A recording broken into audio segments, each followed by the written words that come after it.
Hi, everybody. I would like to talk to you today a little bit about cycles and cycles converging and why the next few weeks are just uh, like a chrysalis, like a caterpillar going into a chrysalis, and we're going to have both the breakdown and the rebirth in many ways. And I do also want to speak about why this is like the highest or the most intense period of transformation in human consciousness, in living memory for a start, but also in historical memory for a start. But why particularly this next few weeks? Okay, so I'm going to talk about some technical things, and then I'm going to talk about, some insights that have come intuitively and that are kind of coming and flooding. And I have to thank one of my Nest community members. I have a private membership community called the Nest, and there's an astrologer in there called Kat, who I'm probably going to get on here as well. But she mentioned one thing that kind of triggered a few other things for me today. And so I'm going to be talking about this Venus retrograde period again, but it's beyond the Venus retrograde period as well. This is in this biggest time of changing consciousness that we humans have ever been through, and it's not easy. All right. So I do want to acknowledge that it is not easy at all, and I want you to encourage you to really step into the adaptation and courage that we are all being called towards, to be a part of the change, to co-create. Now, I keep trying to pull things together to kind of say where we're going, but if I could kind of sum it up, I would say that we are really co remembering and co-creating that everything is connected, and that we are in this quantum realm, and astrology is quantum too. So the planets work within us, or the energy. We are stardust. We are responding and reacting to the energies. So how you respond to this period is really key. So I want to read you a quote, first of all, because we are in this massive time of change. The nodes are now in mutable signs, Pisces, Virgo, but we're also at lunar maximum, and we're also at this Venus star point coming in, but we've got eclipses coming in as well, Mercury retrograde at the same time. And I'm going to talk about some of it and give you some peak dates. But I also want you to remember this is a process. So I want to talk to you about mutable signs and how they work together. So the four mutable signs are Gemini, Virgo, both of which are Mercury's signs, and so he's involved in all of this as well, of course. And then Sagittarius, which is kind of higher knowledge and philosophy, and then Pisces as well. And both Sagittarius and Pisces also have to do with so the immutable laws and all things like that of the universe. So there's an astrologer called Deva or Diva Green. She was Jeffrey Wolf Green's daughter. He wrote the books Pluto 1 and 2 and some other things, and was one of the founders of modern evolutionary astrology. But I don't know much about her, but she wrote this one article that I keep coming back to, and this one really crucial quote for where we are at collectively. So the archetype of mutability, which I'm going to talk about today, means there is an inherent ability to adapt to change, or a call to adapt to change. In other words, mutable archetypes are generally, if you are a very mutable person, are better able to cope with the change as it occurs. But of course, the mutability is now happening collectively. And she says the symbol for mutability is a concentric upward moving spiral of evolution. And that's where we're at the moment, this potential expansion of knowledge, of understanding, of whatever you want to call it. So the mutable types of the zodiac are Gemini, Virgo, Sagittarius, and Pisces. And the archetype, so the mutable Grand Cross, which has the 4 signs in it, reflects the process of aligning with information, Gemini, that is founded in natural laws and truth, Sagittarius, and adjustment, Virgo, of outdated viewpoints and opinions that are not based on universal, timeless principles, Pisces. So, in other words, she says, as we seek to understand the human journey in a holistic and universal sense, our viewpoints and perspectives naturally shift, or they're being called to shift as well, to reflect this massive evolution within consciousness. It has been described as the process of moving from the microscope to the telescope. So that's where we're kind of going to start. And I'm going to talk about Venus star points first of all, and then move into why this retrograde is just this peak moment of rise in human consciousness, shift in human consciousness, and a call to big adaptability in so many ways. So I'm actually going to start back in first. Well, there's 2 things called transits of Venus, where Venus travels across the face of the sun. And they happen every, bear with me. So the Venus transits, they come in pairs, spaced 8 years apart, and they happen every 121.5 years apart. We have 2 in Sagittarius, because these always happen in these mutable signs. This is why I'm talking about that. And they occurred in 1874 and 1882. But the last pair happened in 2004 and 2012. So this is going to get a little bit complex, but I just want you to see that this is kind of lining up with the big, with things like the Mayan calendar that said, we were going to make this massive shift in 2012. Well, I believe it began then.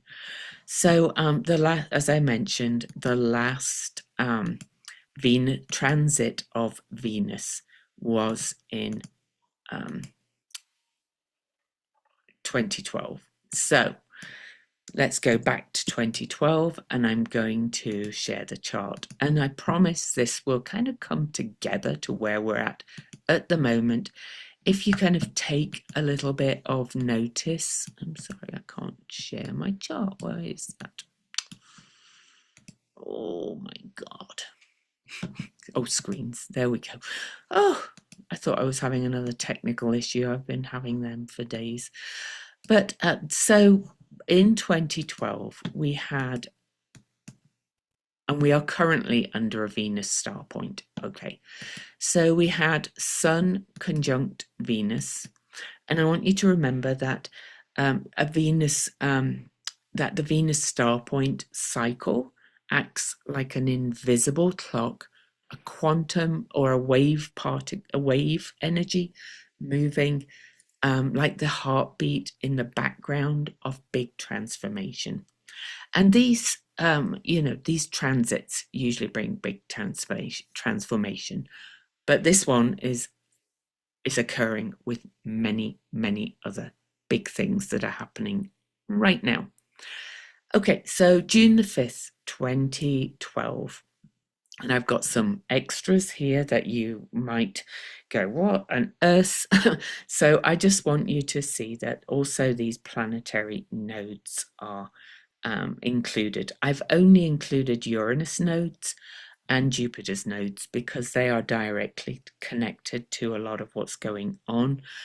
Mark Jones' amazing book on planetary nodes talked about the history of these planetary nodes bringing major changing events. And we already know that Uranus itself is brings radical change and revolution. So if you think of the planetary nodes as like the planet on steroids. Okay, so back in 2012, which we all remember, probably we all thought the world was going to change on a dime. Well, I think it initiated this kind of adapt or die kind of energy. There is one other planet I wish to put on, so that's Sedna. Sedna back then, she is also associated with big cycles of change. She was back in Taurus, where Uranus is right now. So you can see how these degrees keep going and going. Well, back on that transit of Venus, on June the 5th, 2012, that was at 15 degrees Gemini, conjunct the north node of Uranus at 14 degrees Gemini. There's many other things I could talk about in all of this if I had time, but this is so big and complex. But I am going to fast forward to current times. So on June the 4th, 2024, so the 2012, and then fast forward 12 years later. Oh, actually, I do just quickly want to show you one other thing in 2012. I'm not going to get the exact conjunction again. But at that time, Neptune had just moved into Pisces. Okay, Neptune moved into Pisces, another mutable archetype, in 2011 and 2012, back and forth. So if I just go back to Neptune entering the sign of Pisces. So that was just a little bit earlier in 2012. So this all kind of started in 2012, where we're heading now. Fast forward to this year. Neptune is finishing its journey in Pisces. Neptune will leave the sign of Pisces for the first time before this period I'm going to talk about is ending. And then we'll retrograde back into Pisces briefly at the end of the year, but then we'll be in Aries after early next year, and we'll be done with Neptune in Pisces. Now, Neptune dissolves, and Neptune brings chaos, and Neptune brings confusion. And so we can see what's been happening, and now we're at this peak chaotic moment, is what I'm trying to tell you. Fast forward to today, as what two cycles I think are really launching us into this breakdown, dissolution, but also reforming kind of energy. But we have to lean into it and adapt and change with what's coming up for us. Now you can help yourself do it. I'm going to be guiding you through some very powerful shamanic work in the Venus Journey class if you lean in, because shamanic practices basically are connection with non-ordinary reality, or the invisible heartbeat that's happening behind this chaos of confusion of what the cosmos is made of. We are very wave. The country, we are very particle. We've been very rational. We've been very hierarchical. We've wanted, the science has been very evidence, proof, all these kind of things. And I'm not saying we're doing away with that, but we're also conversely realizing that there is something else, this wave energy that's working with it, and that everything is connected.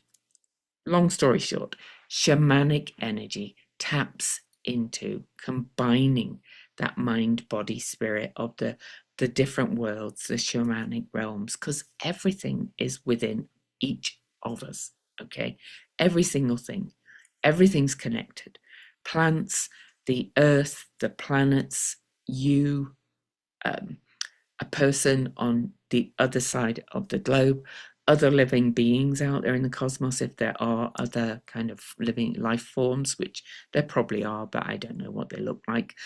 But it's all connected, and it's all got this kind of moves together. There's an excellent book I am reading called Emergent Strategies that is about really kind of activism, but she talks about a murmuration of starlings, which is how they move together, seemingly without, they just kind of work together. This is how we work with the cosmos, but we've lost that connection and flow. Okay. Anyway, so moving into this period of big change, remember we started back on 2012 with that 15-degree Venus star point, or transit of Venus that was conjunct that North Node. Fast forward to the new one in 2024, 12 years later. So the transit of Venus in 2012 was a retrograde one, indeed. So it was at 15 Gemini, and we're moving into another Venus retrograde. But on June the 4th, so just one day earlier, but 12 years later, we had a direct Venus conjunction star point. So it's kind of like a full moon, if you like, from something that began in 2012. And this one was 1 degree different to the one on 2012 at 14 Gemini.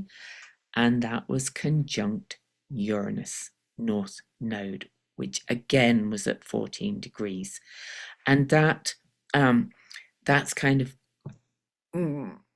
activated. So this current Gemini star point that lasts 9.5 months, a pregnancy, is taking us into this Venus retrograde, where we're going to emerge with a new morning star, Venus star point. But it's about more than just that star point. All right.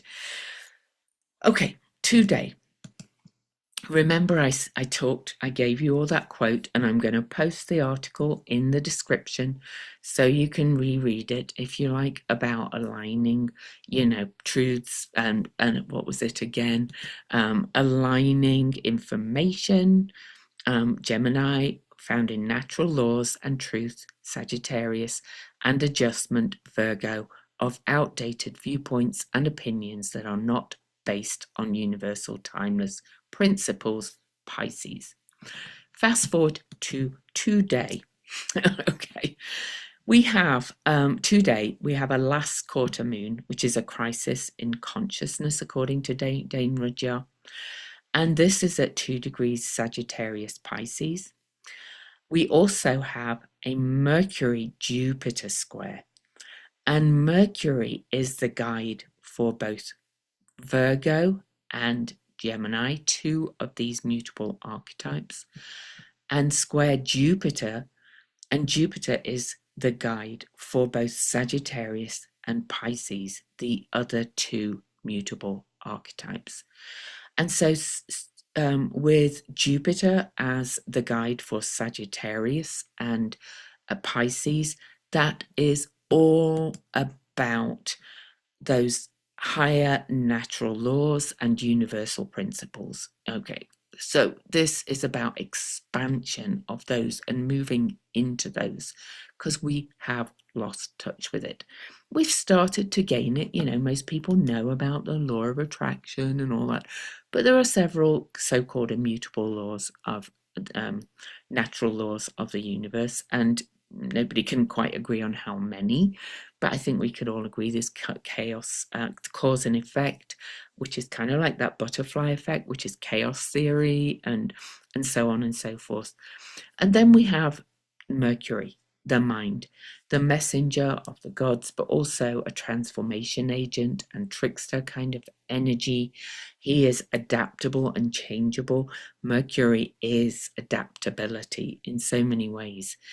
And it's about our word as well. So it's about how we think and how we take in the information and, all these things. Mercury is now 11 degrees Pisces and is coming up today to a square to Jupiter. And Jupiter is now conjunct that north node of Uranus because the north node in Uranus has moved back to 11 degrees. And this has been going on for a while. These degrees have been activated and activated.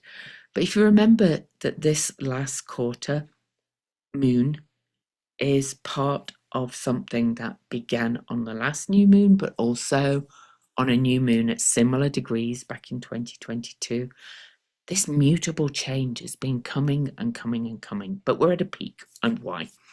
But I just quickly want to show you something else quite mind-blowing, because this is 2 cycles, and this is Mercury is opposed as lower mind, Uranus is kind of higher mind, and so the North Node in Uranus is also higher mind.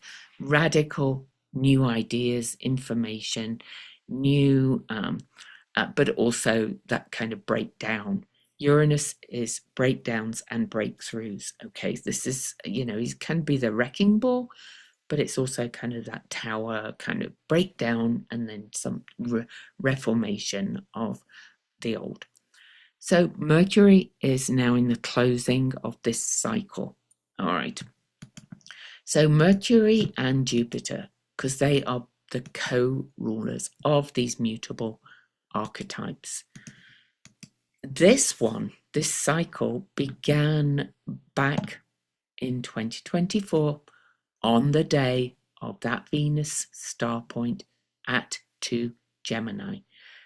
The current star point that is ending. And today we have this last quarter moon at 2 degrees Sagittarius opposing this, and the sun at 2 degrees Pisces. Today is literally hurtling us into the biggest shift of consciousness that human beings have ever seen. But there's more. We are also at lunar maximum, and lunar maximum happens every 18 and a half years. The last cycle of extreme highs ended in 2011 when Neptune was going into Pisces. And now we're in lunar maximum. Now, I did some real searching because most of the astronomy sites kind of didn't agree about when we reach the very peak declination of the moon. Now, I just want to share one little site with you. I know this is complex, but just take the overall message. I found this lovely site after I'd kind of done crazy searching called moontracks.com. It only covers 2024 and 2025 at the moment that I could see. But this one agreed with my searching, which did not agree with most of the astronomy sites. So if we go to March of 2025. The moon goes out of bounds every 2 weeks when it's going through certain signs, usually late Gemini and late Sagittarius are the start, but at the moment it's going for out of bounds for longer. So I wanted to track down the moment because it's hard to see from our perspective, but I wanted to track down the moment the sun reached its most out of bounds, which means it travels the furthest north or south off the ecliptic during this lunar maximum or standstill. Because from visible things, it will appear that the moon is at this standstill for all year. So I tracked it down, and this site agrees. So on March the 22nd, the moon will get to 28 degrees 44 minutes south. And then gradually over the next few months, the moon will get less and less out of bounds and be less out of bounds or for less time each month. And then we'll reach lunar minimum, halfway in about 9 years' time, which I was born on a lunar minimum, actually. So, these things are kind of wild to me. But as you can see, this is lasting from March 19th to March 25th, with that peak moment on March 22nd. So that's moontracks.com/moon-declinations.html. If I remember to put the link in the description for that as well, for those that want to look at it, you can. I'll try to, but if I forget, remind me or just listen to my words. So after today, we have this last quarter moon and the last quarter of that Mercury-Jupiter conjunction, hurtling into kind of the dark. The waning moon, the last quarter moon, takes us into the dark moon. You could think of this Mercury and Jupiter as also hurtling us into this dark phase. Okay. So I just want to. I've already done the full moon for this, but in a week's time, we have a new moon. So we're in the dark of the moon by that point. That's at 9 degrees Pisces. I want you to look where Mercury and Jupiter are at this point. Well, Mercury gets to 24 Pisces, Jupiter's at 12. So they're kind of not speaking to each other, kind of at the moment. Jupiter is still tracking with Mercury, but we're in this new moon. Then, just a couple of days later, Venus, because remember, this is all connected with that Venus cycle as well. Venus stations retrograde on March the 1st, and Mercury is conjunct the mutable north node at that point, where we are headed, which is to go back to that energy. This is about universal principles. We are being called to integrate universal principles into our life, and they are kind of things like kindness and compassion and higher love. These universal principles are, how we treat each other, remembering we're all interconnected. Again, nobody agrees on what they are because, they are this higher kind of how we are integrated. But Pisces is also that cosmic soup of interconnectedness. So think of it like that. So then, after that, Mercury. These are the two most personal planets, by the way. All right. Mercury and Venus. We have the sun and the moon. They are also luminaries. So the sun is our core, the moon is our emotions. Sorry, I'm just going back to when Venus stations direct. Venus is our relatedness, our social mores, our connection with nature and the senses, and it's the very building blocks. The Venus cycle is the very building blocks of the physical world, and then Mercury is the word, all right, and our perceptions. So Venus goes retrograde March the 1st. Then this is just unbelievable, right? So then on March the 14th, we have an eclipse. And this is a blood red moon eclipse. A lot of fear around about those, but I want you to keep in mind where all these energies are. The eclipse itself is at 23 degrees of Pisces and Virgo. 23, I've talked about many times, is a really important number because it is the numbers of pairs of chromosomes and digits that your human body has: 10 fingers, 10 toes, 2 ears and a nose. It's 23 seconds for blood to go around the body. It's also 23 days in the biorhythm cycle. There's lots of other things about 23 out there. You can go and research it if you want to.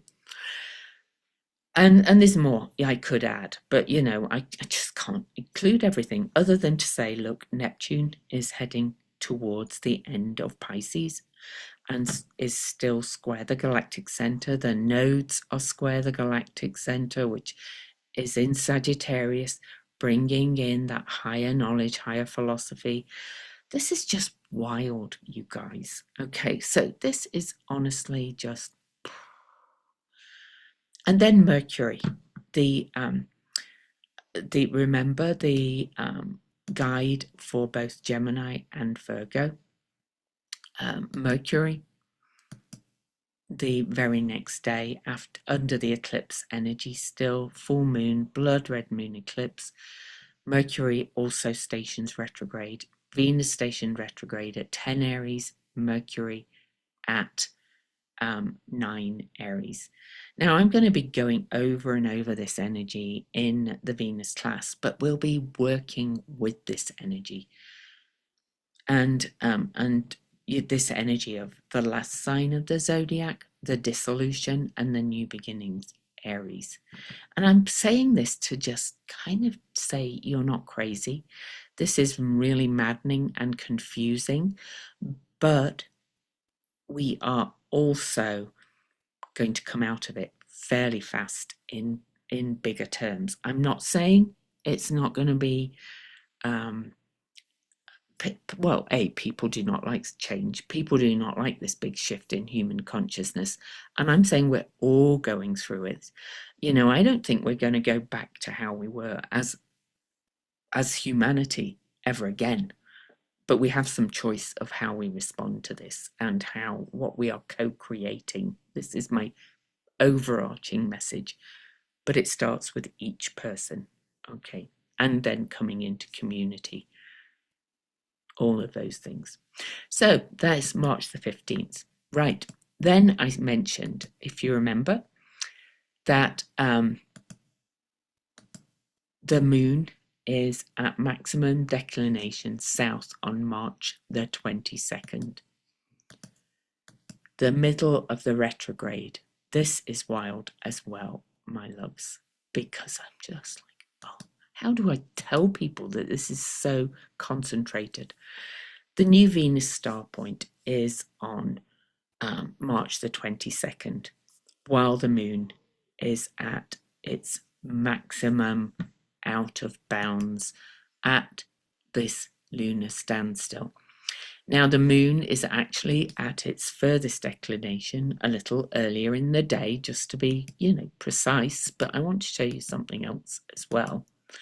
The moon will actually have another last quarter moon, like where we are today, but from the next cycle, earlier that day at 7:29 a.m., and that is also at 2 degrees, but the sun is at 2 degrees Aries, where Venus and the sun meet later that day.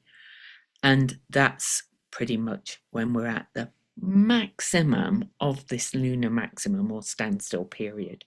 Well, it is, it's at that point.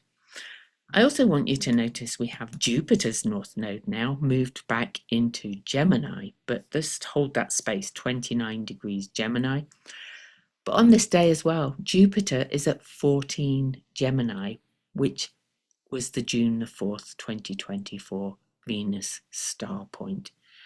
I've never seen such concentrated energy of change. I also want to mention that 2 degrees is 2. The number 2 is also the number of the divine feminine. You know, in a lot of numerology. And numerology is just symbols as well. Words are symbols, astrology is symbols, numbers are symbols. So all of these things. So I'm going to take you to the period out of it. I'm not, well, Mercury is still retrograde. By the way, that last quarter moon on the day of the Venus star point was halfway between eclipses, of course. So then on March the 29th, we have a new moon eclipse. And that's at 9 Aries, which was the point where Mercury stationed retrograde, but also conjunct where Venus stationed retrograde. 9 endings and beginnings. Y'all, this is just nuts. I could have looked when Mercury and the Sun met too, but it's too much. I'll be writing just in great detail again on my Substack blog. I'll be going in very great detail in my Venus class, but as I said, also working with it. Then on April the 7th, Mercury stations direct at 26 Pisces, conjunct Saturn, conjunct the North Node, pushing us towards creating new structures, reformation, right, of that which is being dissolved. Okay. And that's on April the 7th. And then on April the 12th, just 5 days later, Venus stations retrograde at 24 Pisces. All right. And again, conjunct Saturn. She's going to go over Saturn again. This is ready to start kind of rebuilding what's collapsing. Okay. Now, it's always all a process, right? But I want you to also notice that Neptune has now left the sign of Pisces. Yes, is going to retrograde back in. We're not done yet, but this is the peak time of change. Other things you could notice then is that Chiron, the wounded healer, has moved to that 23 degree mark, but it's conjunct the Sun on that day of that Venus stations direct and is emerging as morning star in the eastern sky. New beginnings. Okay. It's just wild. So I also wanted to point out one other thing that I think is significant. There's lots of things that are significant, but I did start today with this Mercury-Jupiter last quarter square because it began at 2 Gemini, if you remember this cycle. And now we're in that shedding, releasing, ending phase. The next Mercury conjunction with Jupiter is on June the 8th, 2025. It's at 29 degrees Gemini, where the North Node of Jupiter, which is higher truth, philosophy, those immutable laws are, not the natural laws of the zodiac. And this is at the last anaretic degree of Gemini. This is kind of, to my mind, indicating the beginning of the end of this massive shift. It's going to still shake out after a while, but kind of after this big period, this first 6 months of the year, which, if you listen to the Astrology podcast at all, there's Nick Dagan-Best is on it, and Nick Dagan-Best and Chris Brennan, are talking about the history of the Venus star point in Aries, which we're going into, but they kind of considered that really it's covering this period is covering that whole first 6 months since when Venus finally leaves Aries. She's just left at the beginning of June, and before she entered into the sign of Pisces right at the beginning of this year. So endings, Pisces, new beginnings, Aries. And then the nodes have moved to 23 degrees, which was the degree of the eclipse that was on March the 14th. And then they are going to keep moving backwards. This is kind of just, this is peak, you know, in the cocoon, eating, everything's dissolving, ready to be reformed. Okay. Matter is being taken apart in many terms, within us, without, and we are being reformed. And we can choose to work with it, and we can choose not to be in fear, because Aries is all about courage, autonomy, taking sovereignty, saying, I know who I am, and I am going to move forward and take action. There's so many things I could say about all of this. It's just the most intense period I've ever seen. And then over the next few months after that, Neptune, yes, will dip back into Pisces, but Saturn will move into Aries and then retrograde in briefly. But then Uranus is also going to enter Gemini, talking of more mutability. And so Uranus moves into Gemini on July the 7th of this year. And then over the next few months after that, till the summer of 2025, there'll be some back and forth of Neptune, Saturn, and Uranus into these signs until in the summer of 2026, Uranus finally enters Gemini for good, and then Saturn is in Aries for good, and Neptune is in Aries for good, and we already know Pluto is in Aquarius for good. And then Uranus meets Sedna, and that is adapt or die, or do or die as well. And Uranus North Node, Venus is heading back towards that conjunction with the North Node again, where we started June 2024, when she was conjunct the North Node. So all that to say, now I've probably fried your brains completely, is this is a time where we have to adapt. This is what the message is. We have to tune in to all of that energy around where I started. We have to remember that we are intimately connected. Everything is connected. We are connected to the cosmos, nature, the planets. We are connected to these natural laws, and also anything, information in and out as well, and how we speak it, being mindful of our words. This is another kind of element of this, because we're in this pit of creation right now, and all the creation myths from whenever we were founded say that we burst from chaos or the dream time, and the Bible even says in the beginning was the Word. So that's very Mercury and Gemini and Virgo. You get the idea. We are just, I can have no idea what is going to emerge from this. But if it all seems like the world is collapsing right now, well, in some ways it is.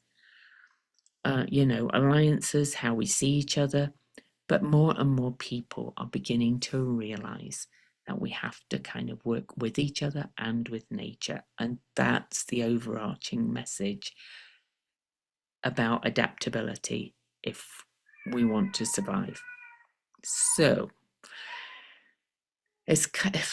it's absolutely kind of nuts.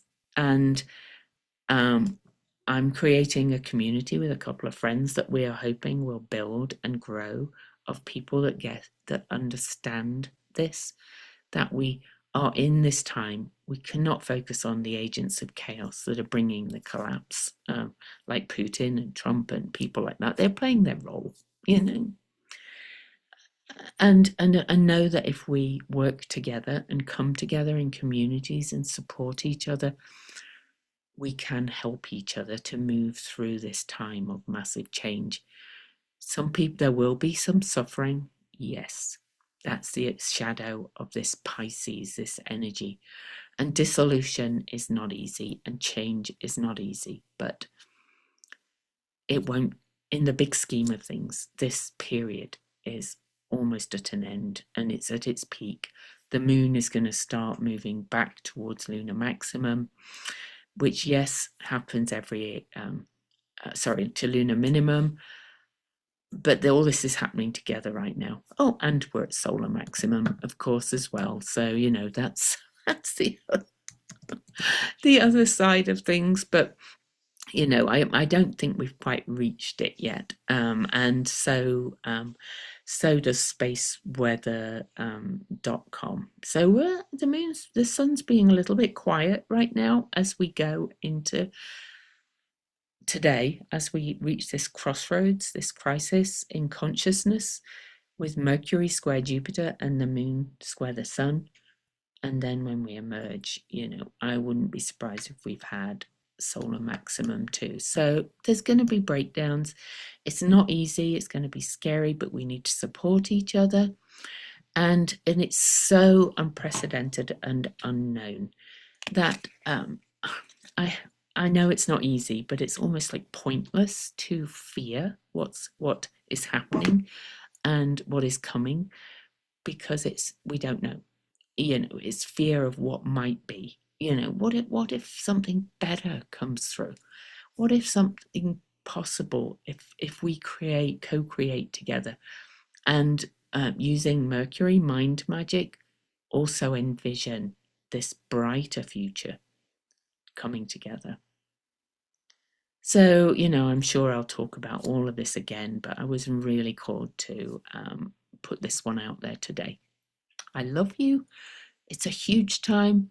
Please consider joining my class if you just feel like you need to be in a community of support. If you're struggling to pay for it, please email me. It's my name at louiseedington.com, my website.